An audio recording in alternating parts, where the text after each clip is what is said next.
Now we're going to talk about a move called the bell catch.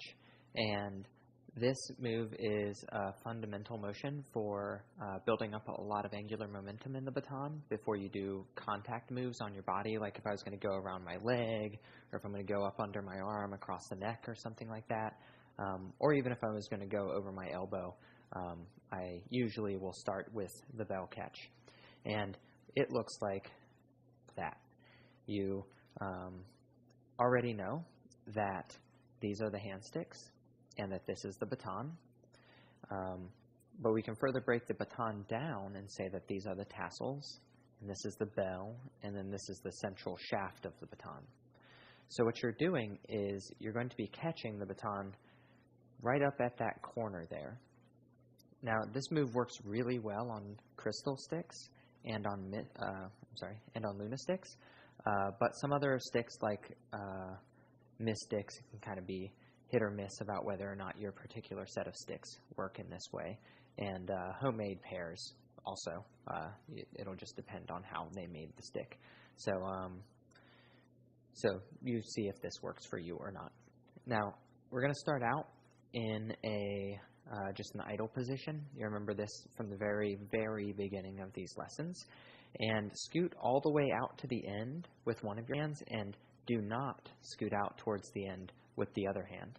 And what we're going to do is, rather than having the baton rotate around its center, we're going to have it rotate around whatever hand it is that's touching the bell. So this hand that I did not move toward the center, in my case it's my left hand, I release that and I swing the baton around once and I catch it. Then I can scoot my left hand out, swing it around once and catch it. Swing it around and catch it. And this seems pretty simple, but it's worth the time just to understand how to do it. And if you notice, I'm making a circle with whatever hand is rotating it, but the circle, the center of the circle, is not actually the end of the baton. The center of the circle is somewhere slightly off from the end of the baton, so that this end as well as this end are making circles around the center of the circle. So watch very closely. I go around that point, right? Around that point.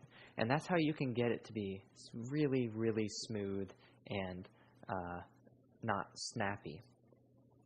So it's just like that. Now, once you feel comfortable with that, go into the tick-tock. And instead of catching it about a quarter of the way down from the end, try catching it at the bell, swing it around, and go back into the tick-tock. Catch it at the bell, swing it around, and go into the tick-tock. Or you can catch it there and come around into the idle again. After you've done this a couple of times, let's try repeating it, but on the other side of the same hand. So if you notice, what I've been doing is I've been catching it here, right? So that the center of the baton when I start is between my arms. And what I want you to try as well is to catch it here so that the center of the baton is out past your elbow.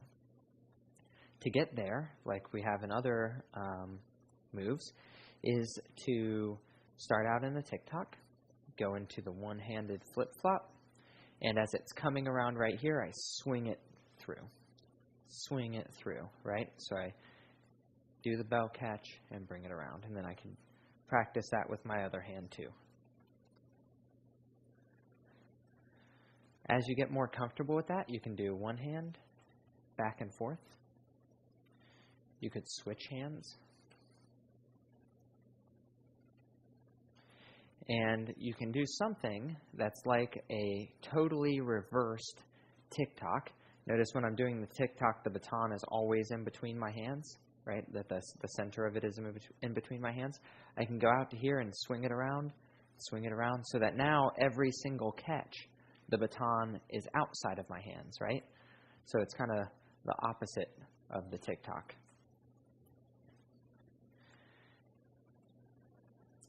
You could also take this and go under your leg with it, right? Go under the other leg with it. And So that really long motion is what makes the bell catch super useful. And if you're going to continue in this video series, I promise that I will show you more things to do with it.